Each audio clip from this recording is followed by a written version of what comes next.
प्रिय विद्यार्थियों, हमने कल के लेसन के अंदर ये पढ़ा था कि किसी भी देश के संविधान का निर्माण करते वक्त उस देश के संविधान के आदर्शों, सिद्धांतों, विश्वासों और मूल्यों को सम्मिलित किया जाता है ताकि उस देश के नागरिक उस संविधान को आसानी से अपना सके और उसके अनुरूप अपने आप को ढाल सके। हमारे भारत देश का भी संविधान का निर्माण करते वक्त भारत की सामाजिक, आर्थिक, राजनीतिक और सांस्कृतिक परिस्थितियों को ध्यान में रखा गया और इन्हीं परिस्थितियों के अनुसार हमारे देश के संविधान में लोकतांत्रिक शासन व्यवस्था के स्वरूप को अपनाया गया है। हमारे देश के संविधान की कुछ ऐसी अनूठी विशेषताएं हैं जो उसे विश्व के अन्य संविधानों से अलग करती है, विश्व के संविधानों के अंदर एक महत्वपूर्ण स्थान दिलाती है। हमारे देश के संविधान में दुनिया के जितने भी अच्छे से अच्छे संविधान हैं, उन संविधानों से कुछ ना कुछ श्रेष्ठ बातों को लिया गया है और उनको भारतीय परिस्थितियों के अनुसार ढाल करके उस संविधान के अंदर शामिल किया गया है। इसी कड़ी में हमने कल अगले लेसन के अंदर पढ़ा था संविधान की विशेषताएं। इन संविधान की विशेषताओं के अंदर हमने संपूर्ण प्रभुत्व संपन्न सबसे बड़ा संविधान और प्रस्तावना का अध्ययन किया था। अगली हमारे संविधान की विशेषता है वह है लिखित और निर्मित संविधान। प्रिय विद्यार्थियों, हमारे भारत का संविधान एक निश्चित समय के अंदर लिखा गया है। इसे लिखने के अंदर यानी कि एक निश्चित समय का मतलब हो गया निर्मित, यानी 2 वर्ष 11 माह 18 दिन के अंदर हमारे संविधान का निर्माण किया गया है। हमारे संविधान का निर्माण कैबिनेट मिशन योजना 1946 के तहत किया गया है। कैबिनेट मिशन योजना के तहत हमारे संविधान सभा के अंदर 399 सदस्य होने चाहिए। हमारे संविधान सभा का प्रथम बैठक का आयोजन 9 दिसंबर 1946 के दिन किया गया, जो 13 दिसंबर 1946 तक चली थी। 9 दिसंबर 1946 के दिन हमारी संविधान सभा का अध्यक्ष डॉक्टर सच्चिदानंद सिन्हा को बनाया गया था, क्योंकि उस समय डॉक्टर राजेंद्र प्रसाद जो अस्वस्थ होने के कारण उस मीटिंग के अंदर आ नहीं पाए थे और 11 दिसंबर 1946 के दिन डॉक्टर राजेंद्र प्रसाद जब संविधान सभा के अंदर आए तो उन्हें भारतीय संविधान सभा का स्थायी अध्यक्ष बनाया गया।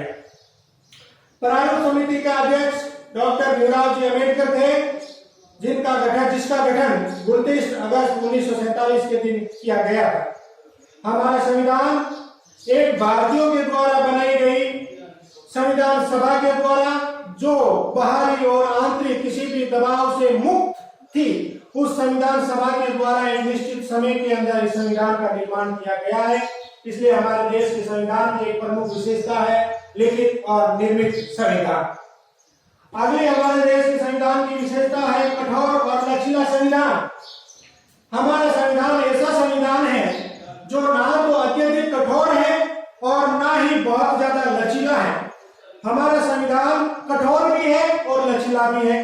कठोर और लचीले का तात्पर्य यह होता है कि संविधान में संशोधन करने का तरीका बहुत ज्यादा कठिन है तब वो संविधान कठोर संविधान होता है, और जब संविधान में संशोधन करने का तरीका बहुत सरल है तो वह लचीला होता है। लेकिन हमारे देश के संविधान में संशोधन करने की 3 विधियों को अपनाया गया है। नंबर 1, संसद अपने साधारण बहुमत के द्वारा संविधान में संशोधन कर सकती है। ये एक लचीला उदाहरण है लचीले संविधान का। दूसरा, संविधान में संशोधन करने के लिए संसद के 2/3 बहुमत की आवश्यकता होती है।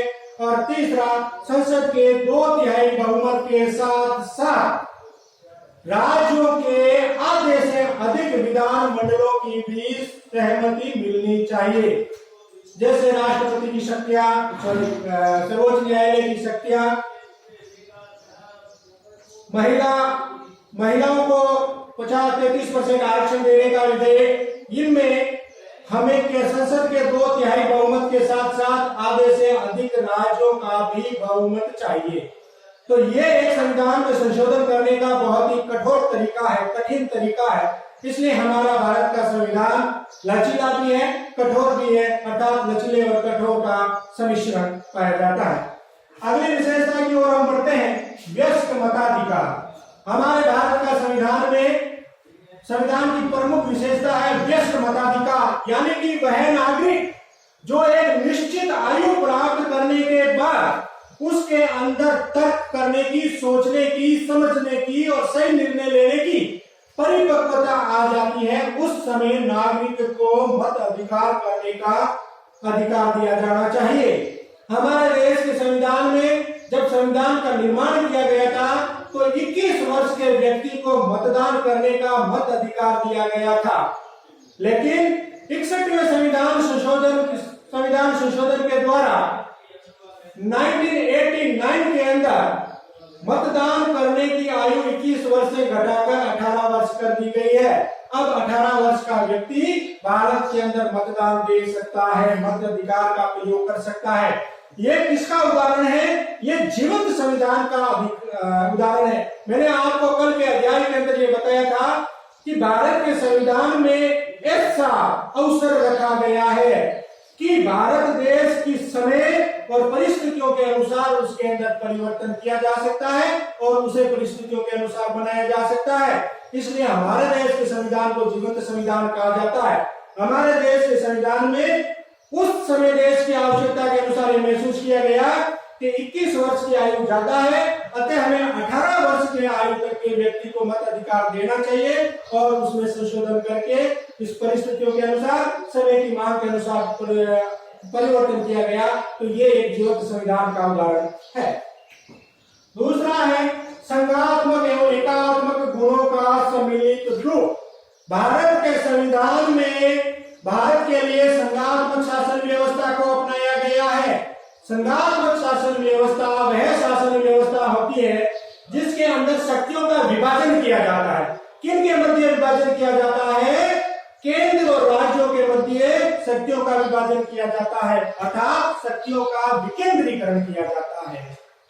हमारे देश के अंदर केंद्र और राज्यों के मध्य शक्तियों का विभाजन करने के लिए संघ सूची, राज्य सूची और समवर्ती सूची के द्वारा केंद्र के कानून बनाने का विषय अलग निर्धारित कर दिए गए, जो कि संघ सूची के अंदर है, 57 विषय है।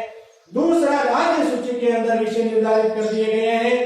राज्य सूची के विषयों के ऊपर केवल राज्य सरकार ही कानून बना सकती है और समवर्ती सूची के वे विषय होते हैं जिनके ऊपर केंद्र और राज्य दोनों ही कानून बना सकते हैं। लेकिन अगर विवाद की स्थिति उत्पन्न हो जाती है तो उन विषयों के ऊपर केंद्र के द्वारा बनाया गया कानून ही मान्य होगा। यह हमारे देश के संविधान में संघात्मक शासन व्यवस्था है। अब एकात्मक शासन व्यवस्था, जैसा कि संकटकालीन परिस्थितियां आ जाती है तो हमारे देश के अंदर आपातकाल को लागू किया जा सकता है। शक्तिशाली केंद्र की व्यवस्था को लागू किया गया है। ये एकात्मक शासन व्यवस्था का गुण है। एकल नागरिकता दी गई है, एकात्मक शासन व्यवस्था का गुण है। भारत में एकल न्यायपालिका है, एकात्मक शासन व्यवस्था का गुण है। एक निर्वाचन आयोग है, एकात्मक शासन व्यवस्था का गुण है।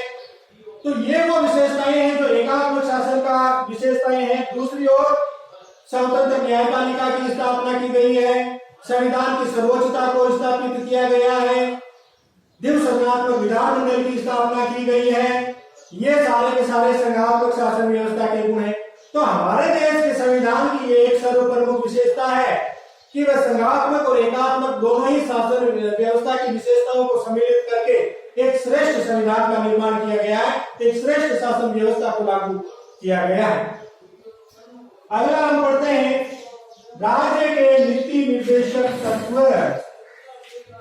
राज्य के नीति निर्देशक तत्व क्या है?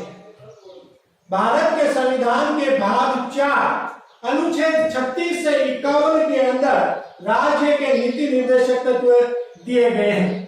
राज्य के नीति निर्देशक तत्व सरकार के लिए आचार संहिता होती है, मार्गदर्शक होता है। नई नई सरकार का गठन होता है तो सरकार के लिए मार्गदर्शक सिद्धांत होते हैं कि वे उनका अनुसरण करें। दूसरा, सरकार की स्वच्छाचारिता के ऊपर रोक लगाने का कार्य भी इनके द्वारा किया जाता है। राज्य के नीति निर्देशक तत्व भारत के संविधान में आयरलैंड के संविधान से लिए गए हैं।